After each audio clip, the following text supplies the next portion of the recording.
Hello everyone, Shri IAS academy में आपका स्वागत है। जैसा कि आप जानते हैं कि श्री आईएएस एकेडमी ने आंसर राइटिंग सीरीज की शुरुआत की थी, जिसके अंतर्गत ऑलरेडी हमारे 249 पार्ट आ चुके हैं। ये हमारा पार्ट 250 है। अपने इस पार्ट में हम देखेंगे कि आपके द्वारा हमारे टेलीग्राम चैनल पर किस प्रकार का प्रश्न भेजा गया, उसे आपने किस तरीके से लिखा और वास्तव में आपको उसे किस तरीके से लिखने की आवश्यकता है।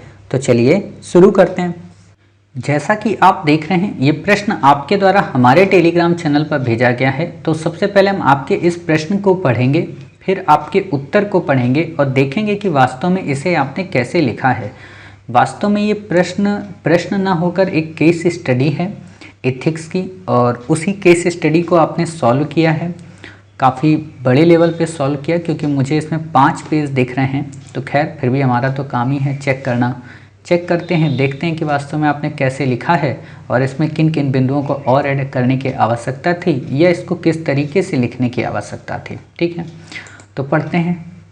भारत में हाल के समय में बढ़ती चिंता रही है कि प्रभावी सिविल सेवा नैतिकता आचरण संहिताओं, पारदर्शिता उपायों, नैतिक एवं शुचिता व्यवस्थाओं को, भ्रष्टाचार निरोधी अभिकरणों को विकसित किया जा सके। इस परिप्रेक्ष्य में 3 विशेष क्षेत्रों पर ध्यान देने की आवश्यकता है को महसूस किया जा रहा है, जो सिविल सेवाओं में शुचिता और नैतिकता को आत्मसात करने हेतु प्रत्यक्ष रूप से प्रासंगिकता है। ये क्षेत्र निम्नलिखित हैं: सिविल सेवाओं में नैतिक मानकों और ईमानदारी के विशिष्ट खतरों का पूर्वानुमान करना, सिविल सेवकों की नैतिक सक्षमता को सशक्त करना, सिविल सेवकों में नैतिक मूल्यों और ईमानदारी की अभिवृद्धि के लिए प्रशासनिक प्रक्रियाओं में प्रथाओं का विकास करना। उपरोक्त 3 मुद्दों का हल निकालने के लिए संस्थागत उपाय सुझाइए। अच्छा, आपने लिखा है प्रस्तुत पद्धति केस स्टडी में प्रभावी सिविल सेवा में प्रशासनिक नैतिकता की स्थापना के लिए केवल संगठन और उसकी कार्यप्रणाली में सुधार करना ही पर्याप्त नहीं है, बल्कि संगठन में कार्य करने वाले लोक सेवकों की भी आवश्यकता है। देखिए, मैं एक काम करना चाहता हूँ कि मैं इसे पढ़ूँ और फिर मैं इसे पूरा आपको सही बताऊँ, तो इसमें दिक्कत हो जाएगी, क्योंकि ये 5 पेज का है। तो आपको भी कन्फ्यूजन रहेगा और जो बच्चे देख रहे होंगे उनको भी कन्फ्यूजन रहेगा। तो हम साथ साथ ही इसको सॉल्व करते चलेंगे, ठीक है, ताकि आपको दिक्कत ना हो कि आपने इसमें क्या लिखा है और किस तरीके से इसको करने की आवश्यकता थी। तो एक बात देखिए, यहाँ पे आपको इसमें क्या दिया है, उपरोक्त 3 बिंदुओं का संस्थागत उपाय बताएं। मतलब जो संस्थान के रूप में जो उपाय किए जा सकते हैं उनको बताना है। ठीक है, अब आपने यहाँ पे देखिए क्या किया है कि नैतिकता की स्थापना के लिए केवल संगठन और उसकी कार्यप्रणाली में सुधार ही पर्याप्त नहीं है। कहने का मतलब इसको आपको लास्ट में लिखना है। यहाँ पे जो आपसे पूछा ना, संस्थागत मतलब संगठन के रूप में हम क्या क्या सुधार कर सकते हैं। मतलब जो बच्चों की ट्रेनिंग होती है, यूपीएससी जो ट्रेनिंग कराता है लवासना में, वो जो ट्रेनिंग है उसमें कैसे हम नैतिकता का रसपान करा सकते हैं।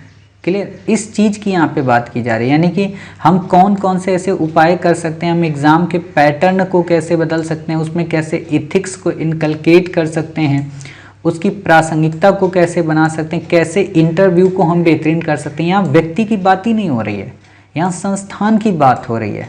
तो संस्थान को ही हम बताएंगे, ठीक है ना।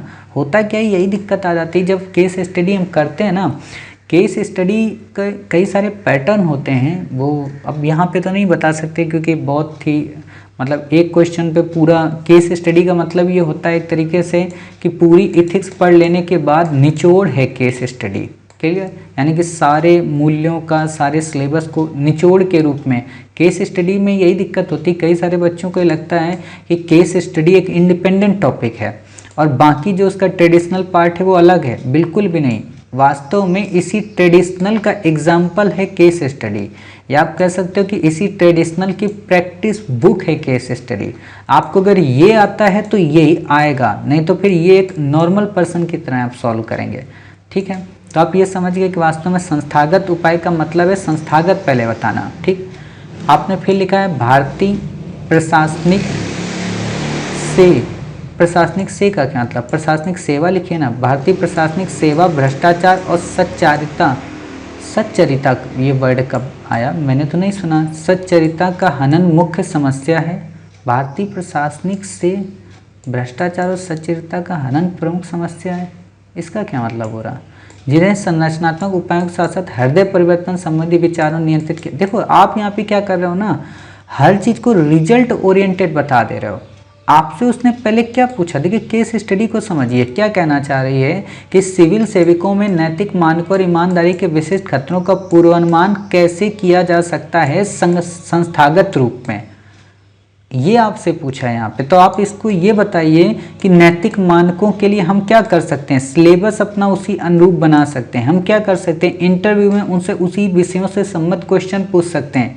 हम प्रश्नोत्तर की श्रृंखला में वैसे ही मानकों को निर्धारित करेंगे। हमारा जो ट्रेनिंग सेंटर होगा वहाँ पे हम ये इन गुणों को देखेंगे कि क्या वास्तव में उसके अंदर नैतिकता है, क्या उसमें ईमानदारी है, ये चीज़ें हम यहाँ पे देखेंगे। अगर ईमानदारी नैतिकता नहीं है तो हम उससे बाद में भी एक ऐसा प्रोसेस रखेंगे जिसमें उसे वापस घर भेजा जा सके, भले ही कितनी वो तैयारी करके आया हो, भले ही कितना वो सिलेक्ट हो गया हो।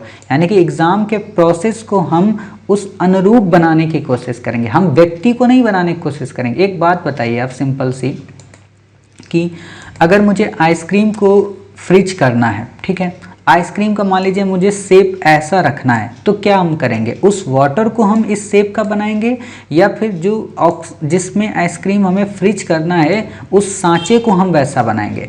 और जब उस सांचे को हम ऐसा बना देंगे, कोई भी पर्सन हो, कोई भी कूड़ा करकट वाला, मतलब किसी के अंदर कोई भ्रष्टाचारी इंसान हो या किसी के अंदर विचार ही बिल्कुल अच्छे ना हो, बुरे विचार सोचता हो, तो आपको क्या लगता है जब वो तभी तो फिट आ पाएगा जब वो इसके अनुरूप हो जाएगा।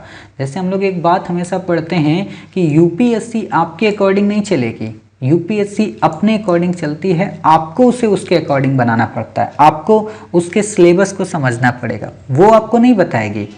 तो ये क्या होता है कि हम अपने आप को तैयार करते हैं, हम अपने आप को डेडिकेशन लाते हैं, अपने अंदर मोटिवेशन लाते हैं, धैर्य रखते हैं, पैसेंस लाते हैं, अपने अंदर सदाचारिता लाते हैं। होता क्या है, कई बच्चे यूपीएससी की तैयारी इसलिए करने आ जाते हैं क्योंकि वो टीवी में देखते हैं और सोचते हैं यूपीएससी में बन जाएंगे। बिल्कुल भी नहीं बनना है, क्योंकि यूपीएससी वास्तव में ये व्यक्ति का एग्ज़ाम ना होकर व्यक्तित्व का एग्ज़ाम है, आपकी पर्सनालिटी का। आप रोज़ जो सोचते हैं, रोज़ जो बोलते हैं, रोज़ जो आप लोगों के सामने रिफ्लेक्ट करते हैं, उसका एग्ज़ाम है ना। तो इसीलिए यानी कि यूपीएससी एक तरीके से रोज़ ज़िंदगी के जीने के रूप में जाना जाता है। तो वो बातें आपको यहाँ बतानी है कि हम संस्थागत रूप से क्या क्या करेंगे। फिर आपने लिखा है, इसे प्रत्यक्ष रूप से प्रासंगिकता वर्तमानम, ये क्या लिखा है, समय निम्नलिखित बिंदुओं पर दर्शाया जाता है। 10 सिविल सेवाओं में मानकों और नंबर 1 सिविल सेवाओं में नैतिक मानकों, ईमानदारी, सत्यनिष्ठा, करुणा जैसे मनोवृत्तियों को देखा जा सकता है। पूर्वानुमान, सिविल सेवा के प्रति निष्ठाभाव, पारदर्शिता, जवाबदेही जैसे मनोवृत्ति होनी चाहिए। इसमें संस्थागत आपकी कर्तव्य की ओर निष्ठ भाव करुणा को प्रदर्शित करता है। जन कल्याण एवं संहिता को नियंत्रित किया जाता है। शिक्षा पद्धति और मीडिया की सकारात्मक भूमिका होती है। इसमें देश और राज्यों का पूर्वानुमान किया जाता है।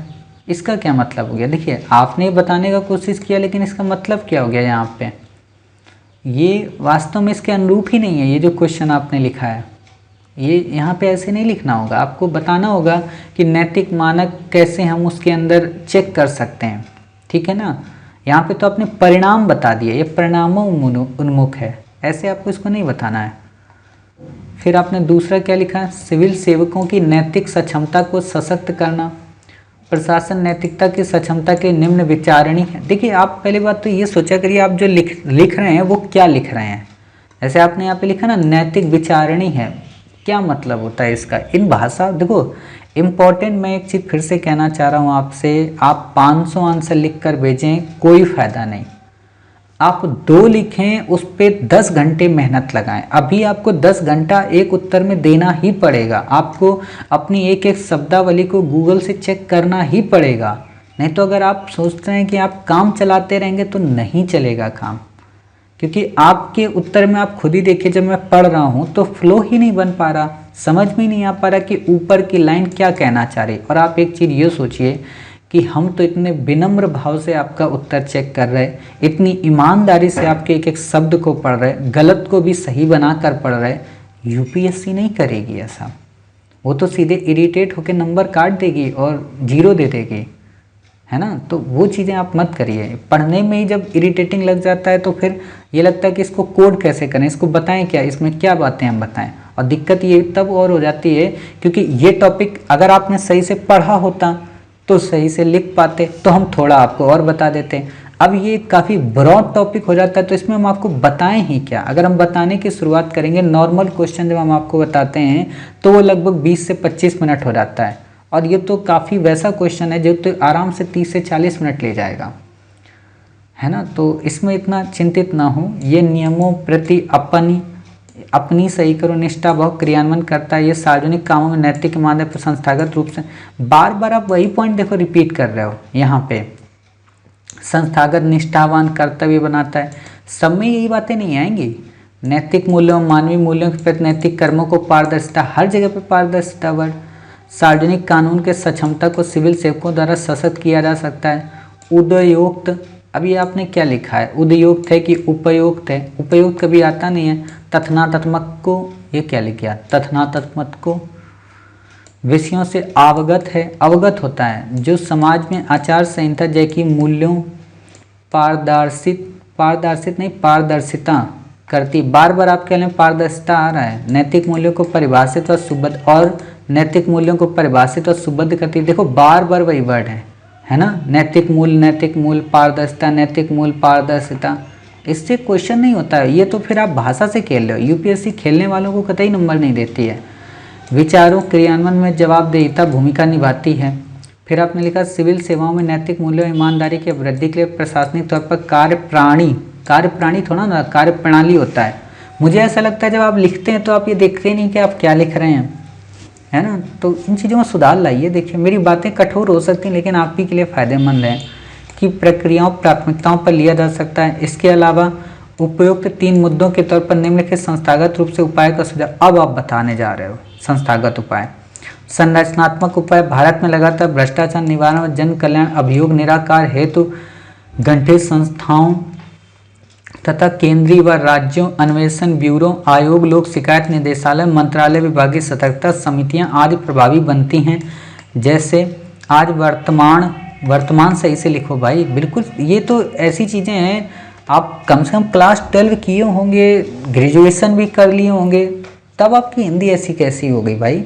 क्या आपने हिंदी तब इंग्लिश से किया था क्या, ग्रेजुएशन वगैरह? और अगर नंबर आपके आ गए होंगे बहुत अच्छे तो ये तो आश्चर्यजनक चीज़ है। क्या तो अध्यापकों ने चेक नहीं किया होगा?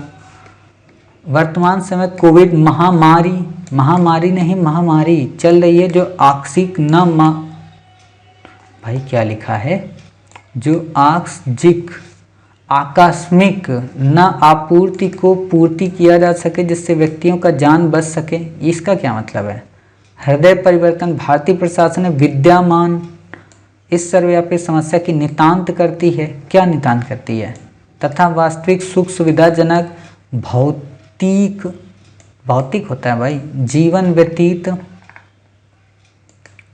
न करने में जीवन में ईमानदारी से कर्तव्य का पालन करना चाहिए। वर्तमान परिस्थिति अनुसार में ये देखा जाए कि चीन जैसी हृदय परिवर्तन करके कच्चा मलोपूर्ति किया जा रहा है। सही से लिखिए भाई साहब। आप एक काम करिए, आप ये उत्तर मत लिखिए, कोई भी उत्तर मत लिखिए। आप वो उत्तर लिखिए जो हम आपको भेजते हैं, जब हम आपको फ्रेम भेजते हैं, और वो भी उत्तर तब लिखिए जब आप 2-3 बच्चों के उत्तर को सुन लिया करिए, क्योंकि ऐसे ही सुधार होगा। नहीं तो ऐसे आपका सुधार नहीं हो पाएगा, क्योंकि बहुत ज़्यादा एरर है। भाषा आप सुधार लेंगे तो भाषा का क्रमबद्ध नहीं आएगा। और कुछ किताबें पढ़ा करिए, हिंदी की किताबें पढ़िए। अगर हिंदी की किताबें अभी आप नहीं पढ़ पा रहे, पैसा नहीं है या संसाधन नहीं है, दुकानें नहीं ओपन हैं, तो अब जो हम न्यूज़पेपर हिंदी के भेजते हैं उनको पढ़िए, उनसे शब्दों को निकालिए एक एक। मेहनत करिए, बहुत मेहनत करने की आवश्यकता है भाई। मतलब यूपीएससी, आप इतना मान लीजिए, मैं झूठ किसी से नहीं बोलता हूँ, यूपीएससी बहुत टफ एग्ज़ाम है, हर एक चीज़ से टफ है। झूठे सपने मैं नहीं दिखाता हूँ किसी को, ज़बरदस्त मेहनत करनी है। भाषा पे, मतलब भाषा तो ऐसा है जैसे इंसान के लिए ऑक्सीजन, भाषा पे पकड़ होनी चाहिए। भाषा में त्रुटियाँ तो होनी ही नहीं चाहिए वर्तनी में। दूसरी बात, भाषा में प्रवाह होना चाहिए। अगर ये 2 चीज़ें हैं तब आप आगे जीएस पढ़ें पूरा, तब आप आगे यूपीएससी के उत्तर लेखन करें। ये तो बेसिक चीज़ें हैं भाई। ये अगर नहीं आता, लिखना नहीं आता, आपको कितना भी ज्ञान होगा कोई फ़ायदा नहीं। प्रीलिम क्लियर कर लोगे मेंस में फेल हो जाओगे, और चाहे आप प्रीलिम क्लियर कर लो चाहे मेंस क्लियर कर लो इंटरव्यू में फेल हो जाओगे भाई, नंबर ही उतने हाईएस्ट नहीं आएंगे। तो ऐसा मत करिए भाई, मतलब थोड़ा इन चीज़ों पर काम करिए। ये बिल्कुल भी मतलब ऐसा है कि जैसे ज़बरदस्ती बस लिखा हमने टाइम पास करने के लिए और भेज दिया। समय लगाइए, हर चीज़ को एक एक वर्ड देखिए। हम आपका एक एक वर्ड देखते हैं तो आप क्या लिखते वक्त एक एक वर्ड नहीं देख सकते? आर्थिक विषमताओं, लगभग आपके मैं जितने भी आंसर चेक कर रहा हूँ सब में एक ही चीज़ कॉमन आ रही है। उपरोक्त इस तीनों कथनों से अवगत रूप से सिविल सेवाओं में भ्रष्टाचार से मुक्ति व खत्म जैसे नैतिकता का पारदर्शिता करती है। मुझे तो इसमें नहीं दिखा कि जो आपका उत्तर आपने दिया वो कहीं ना कहीं इन चीज़ों को दूर करता हो।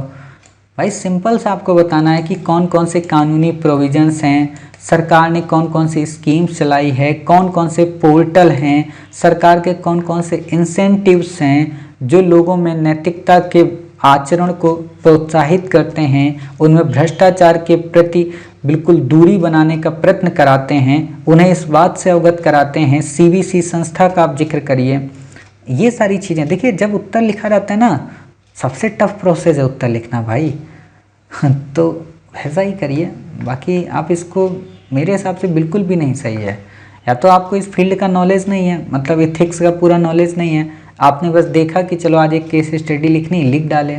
ऐसे नहीं होता। देखिए कोई भी चीज़ मजाक नहीं है, मैं फिर से कहना चाहूँगा, हर चीज़ में मेहनत होती है, उस टॉपिक की समझ होती है। मैं आज आप लोगों को इतने डायमेंशन से अगर कोई टॉपिक बढ़ा देता हूँ, इतने तरीके बता देता हूँ, तो आप यकीन मानिए आप लोग खुद ही देखते होंगे कि आपको पता ही नहीं चलता मैं कब सोता हूँ कब जगता हूँ। और मेरा पढ़ने का एरिया बहुत ब्रॉड है, बहुत ब्रॉड है।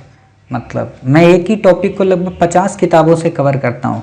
गूगल तो ऐसे चलता रहता है जैसे मान लीजिए मुझे उस टॉपिक पे पीएचडी करनी हो, तभी तो बता पाता हूँ।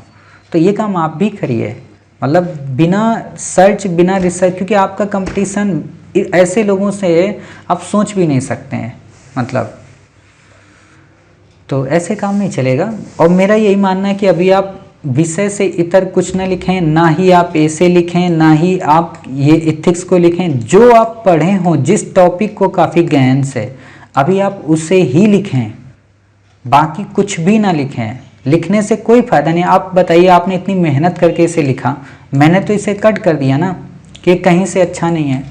और किसी को भी आप चेक करा लीजिए जो बेहतर है। चापलूस की मैं बात नहीं करता हूँ, बहुत सारे आपके दोस्त होंगे चापलूस टाइप के, वो आपसे कहेंगे हाँ बहुत अच्छा लिखते हो, ऐसा ही लिखते रहो, आईएएस बन जाओगे। ये मेरे अंदर है नहीं, तो वो आप मत करिए, ठीक है। चापलूसों से दूर रहिए। आज वो अगर आपकी बुराई कर देंगे अच्छी बात है, भ्रम में तो नहीं रखेंगे ना 5 साल आपको। तो मेहनत करिए। ये पूरा का पूरा आंसर गलत है, सही से आपने नहीं लिखा है, भाषा शैली भी सही नहीं है, इसमें काफ़ी ज़्यादा त्रुटियां हैं, और प्रश्न की मांग के तो बिल्कुल भी अनुकूल नहीं है। पूरे उत्तर में 2 ही 3 चीज़ें हैं, पारदर्शिता, नैतिकता, भ्रष्टाचार से ऐसे दूर हो जाएगा, हवाबाजी नहीं चाहिए, ठीक है। उम्मीद है आप समझ गए होंगे। मिलते हैं आप ही के द्वारा भेजे गए एक नए प्रश्न के उत्तर के साथ। तब तक अपना ख्याल रखिए और स्वस्थ रहिए।